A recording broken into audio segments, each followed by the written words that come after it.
que diz o seguinte, ó, e ao terceiro dia fizeram-se umas bodas em Caná da Galileia e estava ali a mãe de Jesus. E foi também convidado Jesus e os seus discípulos para as bodas. Era uma festona, então. Festona. E faltando vinho, a mãe de Jesus lhe disse, não tem vinho. Disse-lhe Jesus, mulher, que tenho eu contigo? Ainda não é chegada a minha hora. Sua mãe disse aos serventes, fazei tudo quanto ele vos disser. E estavam-lhe postas 6 talhas de pedra, para as purificações dos judeus, e em cada uma cabiam 2 ou 3 almudes.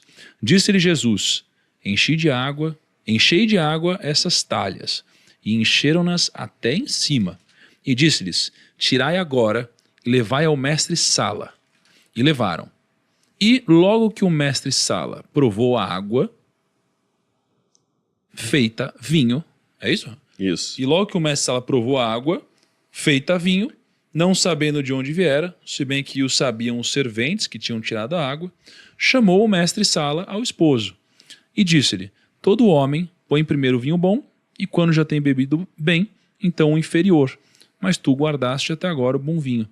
Jesus principiou assim os seus sinais em Caná da Galileia e manifestou a sua glória e os seus discípulos creram nele. Por que, Rodrigo, o primeiro milagre de tantos milagres foi transformar a água em vinho?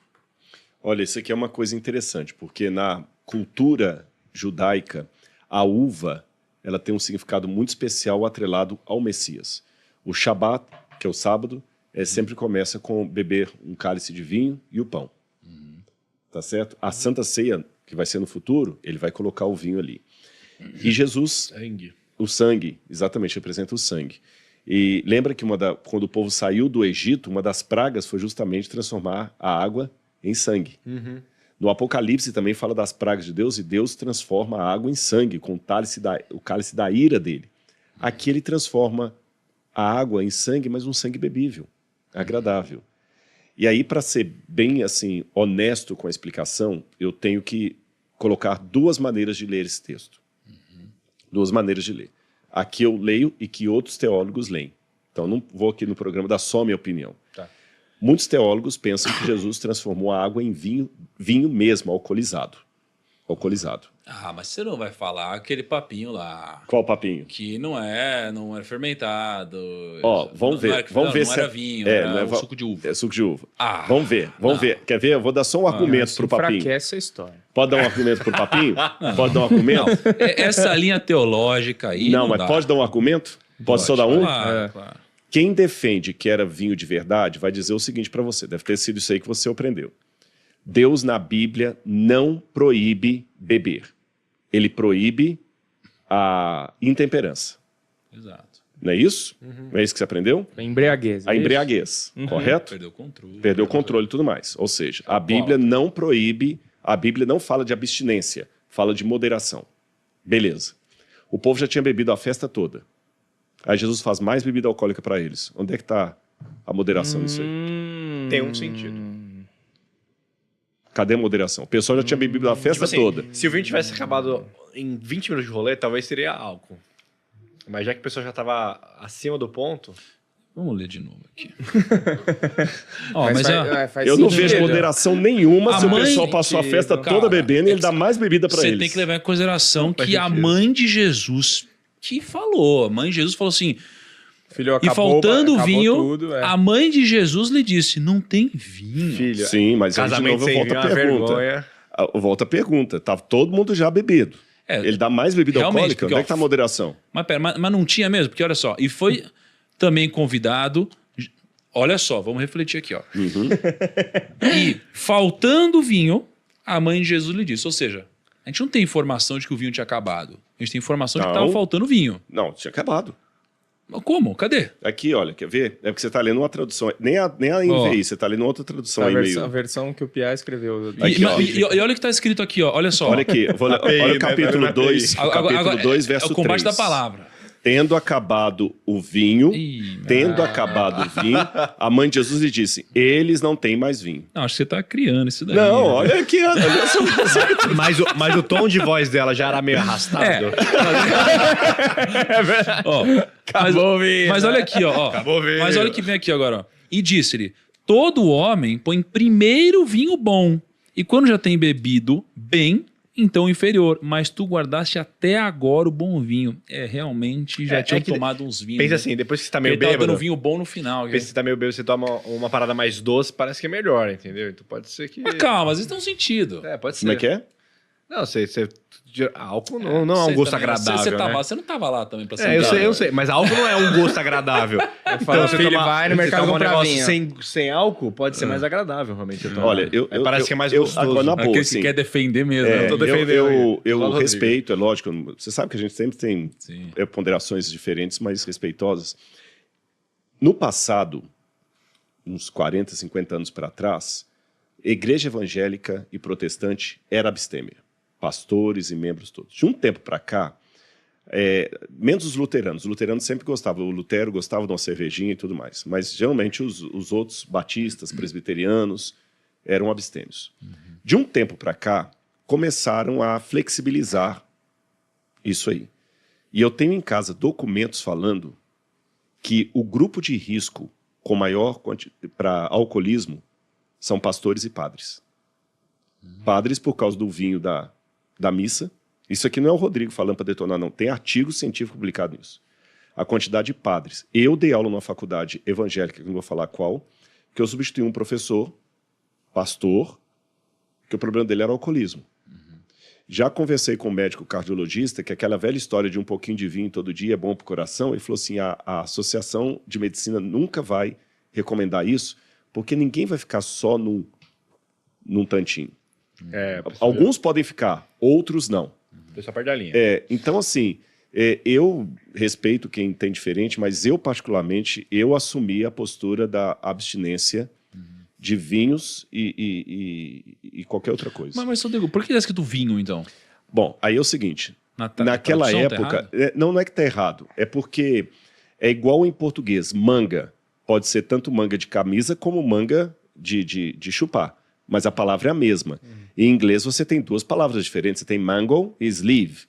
Então, se eu estiver pensando em inglês, falar assim, mas vem cá, mas se ele está falando de roupa, por que usou mango, né, e não sleeve? É porque em português a gente tem uma só palavra para as duas coisas. Em grego, a palavra para vinho, você tem algumas palavras, mas uma das principais é a palavra oinos. Oinos, que significa tanto o vinho alcoolizado como o Suco de uva. Em hebraico, yain, que também significa tanto o vinho alcoolizado como o suco de uva. Há crianças, por exemplo, no livro de Isaías fala o seguinte, e vocês darão vinho aos recém-nascidos. E tá yain e oinos em grego. Mas vai dar vinho de verdade para as crianças? Não.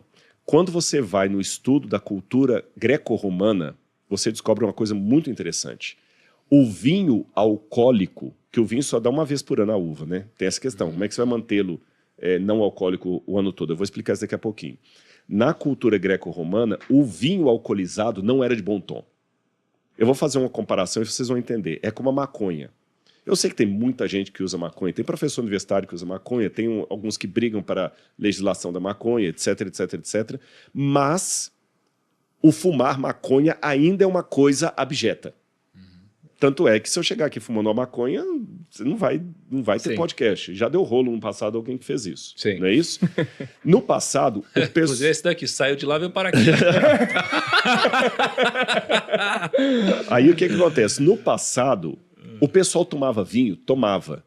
Mas nas noites romanas, nos cultos a Baco, mas quando você pega os filósofos estoicos, os epicureus, você pega, por exemplo, as meditações de Marco Aurélio, que era imperador de Roma, detonam com isso. Detonam com isso. Então você nota que não era comum, mesmo na Roma pagã, o consumo de vinho. Então, como é que eles faziam para beber o vinho e se alegrar? Eles pegavam, quando o vinho alcoolizado, eles pegavam sempre um pouco de vinho para misturar com a água, porque é o que purificava a água. Não tinha ideia de filtro. Por isso que Paulo fala com Timóteo, não bebe só água, não toma um pouquinho de vinho também, porque é o da dor do seu estômago. Era vinho medicinal. E uma das coisas, a gente tem, Plutarco fala sobre isso, você tem em Tácito, vários autores romanos, o vinho puro, alcoolizado, sem mistura de água, não era bem-vindo. No Apocalipse, quando Deus vai falar das pragas finais, que a cólera de Deus está caindo, fala o seguinte, e eles beberão do vinho da cólera de Deus, preparado sem mistura. Olha que interessante essa expressão, preparado sem mistura, porque o vinho era misturado com água para você não se embriagar. E eles faziam também muito vinho de uva passa para virar um suco de uva. Então, agora é lógico, há momentos na Bíblia que Deus tolera aparentemente o vinho, por exemplo, Noé se embriagou porque ele descobriu o poder ali, não há nenhuma repreensão de Deus e tudo mais. Só que a revelação de Deus ela vai progressivamente modificando. No Antigo Testamento também o cara casava com 2 mulheres. Jacó casou com 2 mulheres. Depois Cristo já foi tirando isso. No Antigo Testamento havia alguma tolerância, algumas práticas. Até você falou, vamos fazer um dia a diferença de Deus no Antigo Testamento para o Novo, que Deus aos pouquinhos vai mostrando que não é bem assim. Eu hoje, Rodrigo, particularmente, mas eu tenho que deixar bem claro para a galera que está assistindo, há teólogos que discordam de mim. Não estou querendo ser o dono da verdade, não. Eu só estou falando da minha experiência. Eu, Rodrigo, particularmente, com base em tudo o que eu já vi sobre a bebida alcoólica, eu tomei a decisão de ser abstêmio. Porque o mesmo efeito que o vinho vai fazer na minha mente, qualquer outro tipo de droga alucinógena vai fazer. E uma droga alucinógena é a porta para outra. E aí eu penso, se eu posso beber vinho, por que eu não posso fumar? Qual o problema? Por que agora o vinho... Se eu posso beber o vinho, por que eu não posso beber um uísque? Por que eu não posso beber um uísque? Aí eu vou beber só um pouquinho de uísque. Daqui a pouquinho aquele pouquinho vira um pocão. Ou mesmo que eu, Rodrigo, consiga ter abstinência. Eu consigo ficar só no pouquinho do uísque, só bebo isso aqui. Mas o meu filho vai me ver bebendo. E o exemplo que eu vou dar para ele é que não tem problema, porque ele me viu bebendo vinho, ele me viu bebendo uísque. Só que ele talvez não vai ter a mesma resiliência que eu e ele vai virar um alcoólatra amanhã. E por fim, eu termino dizendo assim, a minha vida é tão feliz com Cristo, com tudo, apesar das provações e tudo mais, como você falou, né? Que eu quero vivê-la 100%. Até é triste quando eu tenho que dormir, porque é tão agradável viver, é tão bom. Então, se eu estou querendo comemorar, eu quero estar com a minha consciência plenamente lúcida para curtir cada segundo da comemoração. Mas se eu bebo e perco a consciência, que graça tem nisso? Então, mas é com muito respeito, Tiago, e admitindo para o nosso público que há muitos teólogos, conhecedores da palavra, que discordam de mim. Sim. Bom. Interessante. Eu, sinceramente, eu fico dividido aqui. Faz sentido o seu argumento, faz sentido. Mas subentende-se, então, que eles não estavam bebendo vinho alcoólico antes disso. Porque se eles estivessem bebendo vinho alcoólico antes disso e você fizesse um vinho que não fosse alcoólico, acho que não teria um elogio de o melhor vinho. Na verdade, teria uma reclamação de cadê o álcool desse negócio? Sim. Sei Então, lá, às vezes a galera tá louca e não falou, não tem como. Não tem como. Pô. O pressuposto que o Rodrigo está falando é que o vinho anterior não tinha álcool também. Senão não dá.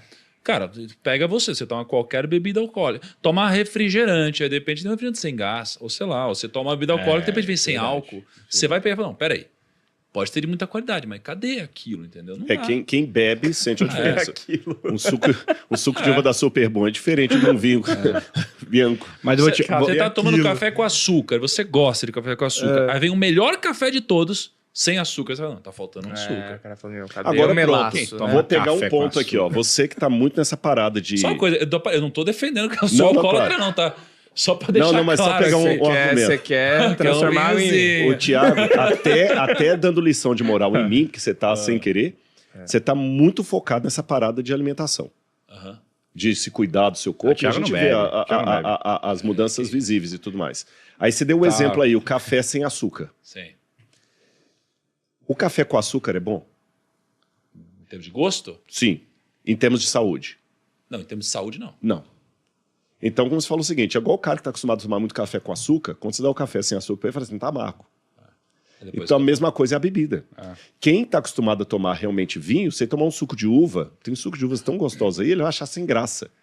Mas ele vai achar sem graça, assim como aquele camarada que é acostumado a melar tudo, quando ele toma água, não tem graça nenhuma. Só tem graça quando é um refrigerante, que é melado. Ou seja, o açúcar... Qual que é o grande problema do açúcar? Ele vicia. Vicia mais que cocaína. E qual que é o problema da bebida alcoólica? Tem um pouco disso também. Então, mas aí que entra o ponto. Porque aí, se a gente for entrar na questão de ser viciante, tá? E não no álcool em si, Você tem muitas outras coisas que são viciantes para pessoas diferentes. Cada um tem o seu problema, cada um tem a sua dificuldade. Para alguns, cara, assistir uma série na TV vicia. Isso aqui é um baita gatilho para mim. Né? E eu falar, se eu assisto série, se eu vicio aqui, então eu também não vou tomar um vinho porque eu vicio. A lógica, eu acho que assim, cada um tem a sua vulnerabilidade. Mas aí que entra pelos seus aquela gatilhos, questão entendeu? que eu falei, letra A, o risco. Você vai Sim. pagar para ver? Dizem que jogo de azar vicia tremendamente. Exato. Mas pode ser que eu vá lá, jogue um pôquer e eu, não vicie. eu jogo e gosto. É, Eu jogo, Mas eu vou jogo arriscar. todo dia já há 10 anos e paro de quiser. Exatamente, eu vou arriscar. E segundo, é a questão que eu falei do exemplo. Sim. Pode não viciar para mim. Isso é muito importante. Mas pro meu Cara, filho... mas eu Não, eu acho que se fosse para decidir alguma coisa, eu acho que por causa do exemplo e pelo constrangimento de alguns e por ativar às vezes o plano dos outros, eu acho que realmente seria melhor que não.